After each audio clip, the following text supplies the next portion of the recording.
to the state of Michigan as we are inside Ford Field in downtown Detroit. Today our coverage kicks off with a good one here between the Chicago Bears and the Detroit Lions.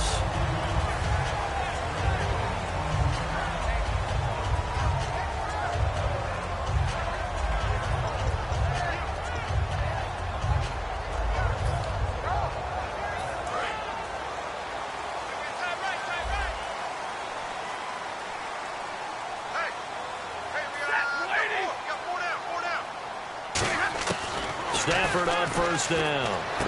And he will find his man on the end route. Complete. That throw good for 4. It's second down.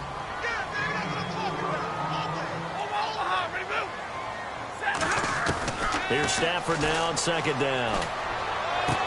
And he's going to find his man out of the backfield. That's complete. That one goes for 24 yards. Well, we know he's got the speed there. He needed the speed and the hands. A great catch. And because of that speed, you have to respect it as a defender. So you have to either play off or make sure you're somehow in contact with him. And he's able to do exactly what you said. Use the speed to his advantage and go up and get the football. That's a big-time play right there. That's going to go as a loss of a yard, and it'll be second down. So the Lions go backwards there, and unfortunately that's something they saw a lot in 2015. They had the fewest rushing yards of any team in the NFL. And it's one of those dubious titles that no one really wants to claim. Even teams who say, well, I'll worry about running it because we throw it all the time. Being able to run it when you want to is a key to success in the NFL, and Detroit struggled doing that. A good pickup there of 20 yards. So much goes into a successful play, doesn't it? How about that play action there, freezing the defense just enough to bring the tight end free downfield for the completion. And they'll go ground game here with a tailback. And he is going to lose yardage here. A loss of a full 3 yards, and now it's second down. No matter what defense is called versus a running play, linebackers are telling the defensive guys up front, you take care of the offensive line, keep us uncovered, let us run to the ball, we'll make big plays. Well, that paid off there. All the guys up front, the big fellas, they controlled the 5 offensive linemen. That allowed the linebackers to see the openings, sprint through the gap, and snuff that play out in a hurry. That one goes for 24 yards. And the pocket's been protected pretty good here so far on the opening drive. We always talk about confidence in runners and catchers and quarterbacks. How about the protection detail? They're not allowing anyone near the guy throwing the football. And this play gets blown up. They'll lose yardage back at the 17. The loss of a full 3 yards, and now it's second down. So the myth has been shattered. Every cornerback in the league is not just a cover corner. Some of them will stick their nose in there and make plays exactly as we just saw there. A big loss suffered by the offense after that nice tackle. And he can't corral it. Maybe a big missed opportunity there defensively in the end zone. And now third down. Defensively, the starters for Chicago, and they feel like they've got a big-time disruptor in Leonard Floyd from Georgia. And when the draft process began, there was a mixed bag of opinions about Leonard Floyd. But as time went on and he tested and people saw him work out and they saw the sheer athleticism, people realized they better move fast to get him, and the Bears did, moving up in the first round to number 9 to pluck him. So on fourth down, the Lions turn it over to Matt Prater for the field goal try. From the left hash, should be a fairly easy one here. So much about this game is just understanding situations and then having to execute, isn't it?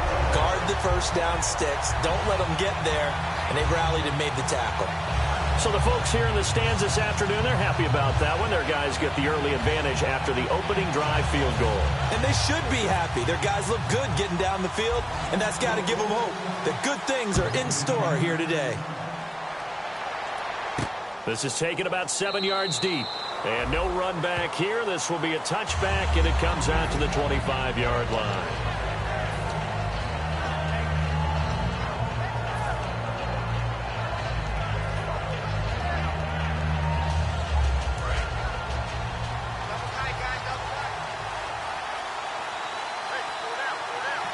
So they come out with one back and three tight ends. The former Michigan Stater, it's Jeremy Langford. A loss of a full 3 yards, and now it's second down. They tried to run the counter, just that the defense wasn't fooled. And when they're not fooled, you see the end result, because what you're doing there, you mentioned the counter. You're using your offensive linemen sometimes to pull or move to influence the defensive front to go in that direction and create the space back in the other side and block it appropriately. But you're exactly right. Didn't move him, sat there waiting for him and made the play. And he is met at the line of scrimmage, and he goes down right there. And they'll lose a yard that time, and that's going to lead to a third down.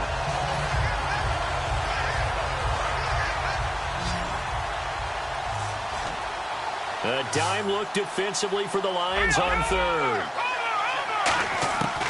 From the shotgun, he'll look to throw. He's got time in the pocket. He's going to rifle one deep left side.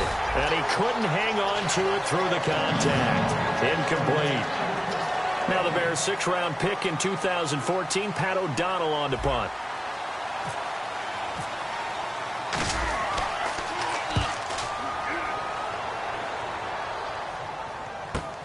This is brought in at the 21.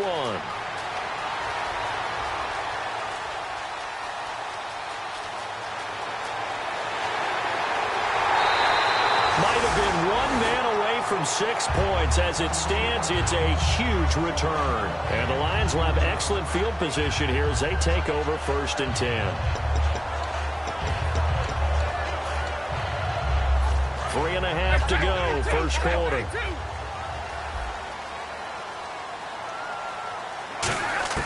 Now a first down throw. Stafford. Looking middle, and it's incomplete.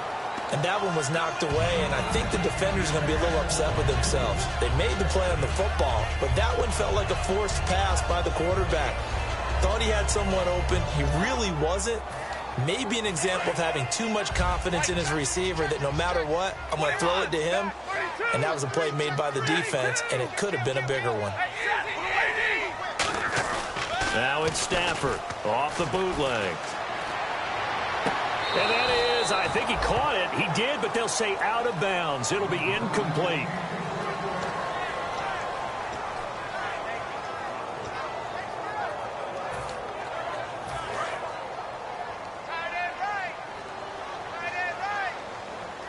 The Bears have put an extra defender in the secondary on 3rd down. Yep, they're in the nickel. He's going to air one out.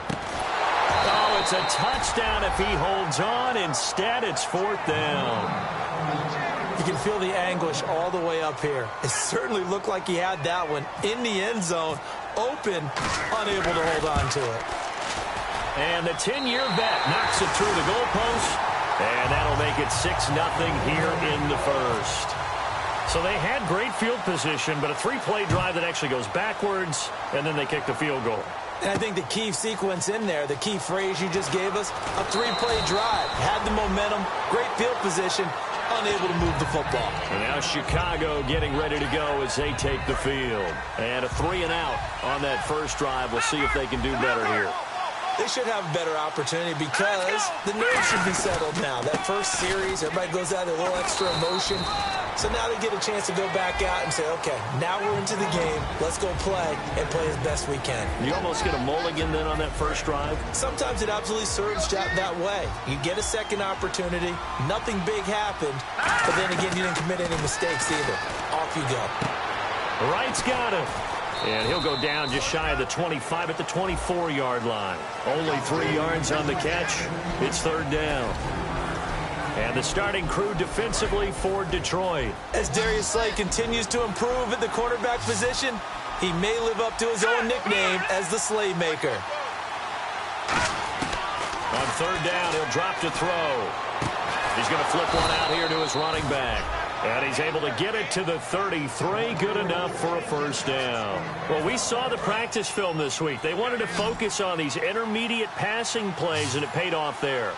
And they took that focus not just to the practice field, but in the film room to show the guys exactly what they wanted, what types of looks they should expect to get, and how they would beat those coverages each and every time. And it paid off on that play. So here we go, 1st and 10 now. Coaches always harp on the quarterback reading the defense and getting it to the open man. That's good recognition there. And how about what he did after the catch? Yeah, hit your tight end, let him get some rack. Yeah, when he gets moving, not many guys want to come over and put a hit on him, do they? The good signal callers would never go back in the huddle and play the blame game because they need those guys to protect him. But on that last one, his offensive line, they lost their leverage very quickly, and that's why they were able to get to him and hit him as he tried to throw the football and force an incompletion. And he'll be taken down across the 50 at the 45 in enemy territory. How many times do we say in this game that speed kills, and it does it in so many different ways? In this case, you got a back who's quick and shifty, can make moves, make people miss, but also gets to and through a hole before it can close down. That's some of the benefits of that speed, not just outrunning people in the secondary. And that led to a really nice game. No, Jack, This is Langford on 1st and 10. And this time not as successful as he'll get back to the line of scrimmage and no more. No gain, and it's 2nd down. So nothing there, but maybe you blame that on the blocking. Yeah, at some point, you've got to win at the point of attack. And on that play, that was all the defense. They made it happen. They come out here in the eye. In motion, the tight end. Back to throw now on 2nd and 10. He's going to fire one deep left sideline. And incomplete there. A nice hit. Jars the ball free and brings up 3rd down. On every offensive coordinator, every play caller sheet, they have about 5 or 6 plays per game that they call shot plays or big plays, and you don't get many opportunities to dial them up, and they just did, and they drop it with a great chance to make a big play. That's going to hurt. They'll send the tight end in motion left. Here's a play fake as they set up to throw. And this time he's got the hook up. It's complete. And he'll get this one down near the 20-yard line. A pickup of 24 on the 3rd down conversion. So the offense has it 1st and 10. 1 receiver left, 3 to the right. Now a play fake here on 1st down. And he takes this one in for a Bears touchdown. Cameron Meredith, his 5th touchdown now on the year. And the Bears can grab the lead with the extra point. As a former DB, you might not like to see that, but from a wide receiver's perspective, those are the plays they dream of. Correct on both counts, all right? Because once he took off, I mean, let's face it, that should have been done in Big Sky Country. Aren't any speed limits out there? And off he went. Glad I wasn't the one trying to chase him. And he'll get it up past the 20 to the 22-yard line. So here come the Lions now. And last time able to get 3. It's not what they wanted. They wanted 6, but they got at least something. They mustered something out of the drive. They'll take it. I like the way you've described it. Not ideal, but they'll take it. Anything to put some points on the board. But this time on offense, they don't even want to see the field goal kicker trot on the field. They want that ball in the end zone. Yeah, they'll be going for 6. Now they'll run it on the toss. And he is going to lose yardage here. A loss of a full 3 yards, and now it's 2nd down. Here with Charles Davis, Brandon Gaudin, as the Lions are in possession of the football here to begin quarter number 2, but they face a 2nd and long to start things out.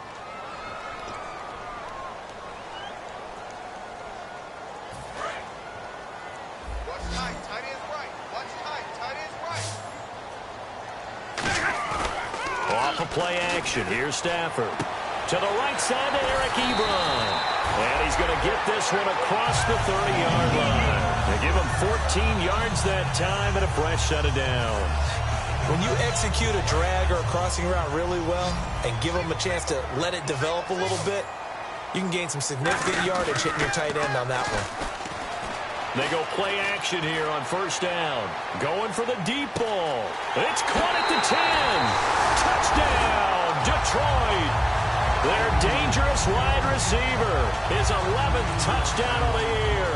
And the Lions are going to jump back in front. Good pass, clean catch, and a house call there on the fly route.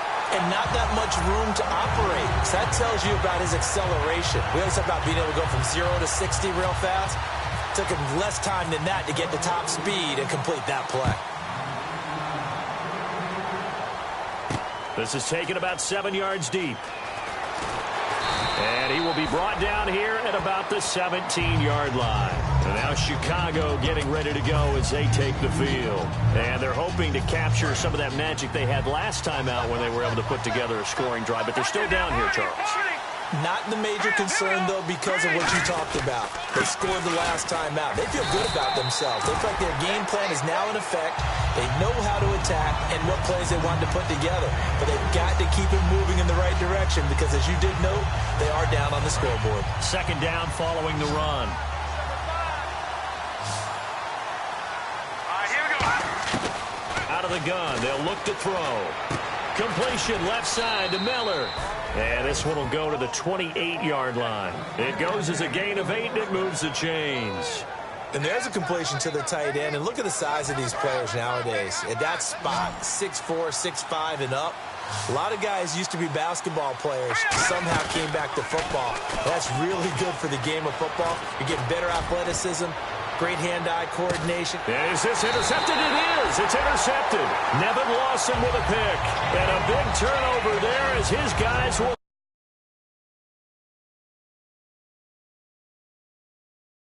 ball back.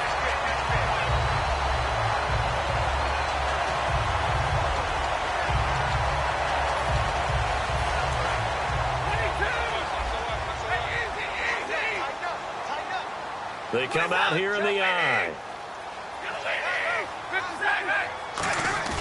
After the interception, here's Stafford. He's going to sling this deep downfield. He's got a man complete. And he'll be taken down, but not before he gets into enemy territory. Usually hitting a deep post pattern, as we just saw there for a big gainer, that's tough to do because you usually have a safety or two in the middle of the field. But if you hit enough crossers and underneath routes and curls, you start to get those guys creeping up, wanting to make plays on the football. It's the equivalent of a changeup in baseball. You show your other stuff, throw the changeup, and on that play, it worked for big yardage. And he's going to get this one down to the 45. Call it a gain of 4 on first, and that'll make it second down. Well, so far, this game has gone the way the defensive coordinator had hoped. They've dictated things. They've not let them run the ball very well at all. They gave up a nice game there. I doubt it'll back off their confidence. They've played so well throughout this entire game. And he'll get this one down near the 20-yard line. And with that completion, he's now north of 200 yards here in the first half. Boy, a tough start for the secondary defensively. It is, and it's got to put a dent in their confidence. And, you know, you always want to keep that up and feel like you can always bounce back after plays. But with the kind of numbers he's putting up here, it's starting to wear on them a little bit, I think. So they're looking at each other and trying to figure out what defense will work and how can they play better without getting beat deep for big passes. Nothing on that one. It'll be second down.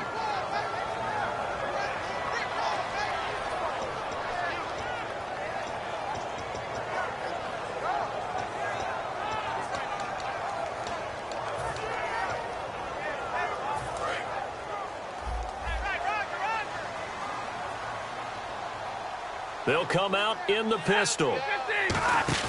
Now a play fake it at Stafford. Ebron caught left side. That throw good for only a couple. It brings up third down. Cool under pressure right there, escaping the pocket and finding what I think was not his primary target. And some of these guys are just so comfortable getting outside of the pocket that they'll do it on purpose. It doesn't even need to be a breakdown.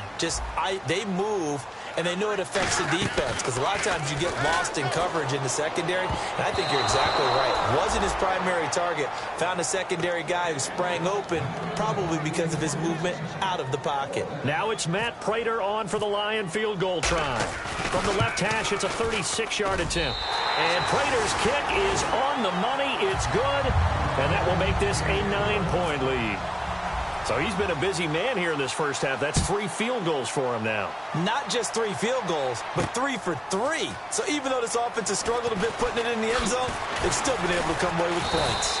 And he'll take it back to about the 19-yard line. And now Chicago getting ready to go as they take the field. And following the interception, we'll see what they can put together on this drive. I can hear my old college coach right now. He always used to tell us before every game, the team making the fewest mistakes will win. What they're hoping is that that last mistake is their only one of the game. Coaches, that's all they talk about, turnovers, right? Minimizing those and maximizing opportunities. First down and 10 now for the offensive group. The lone setback is Langford. Looking to throw. Surveying the field. He's going to go for a big play downfield. And that one falls incomplete. Looked like he might have had position there.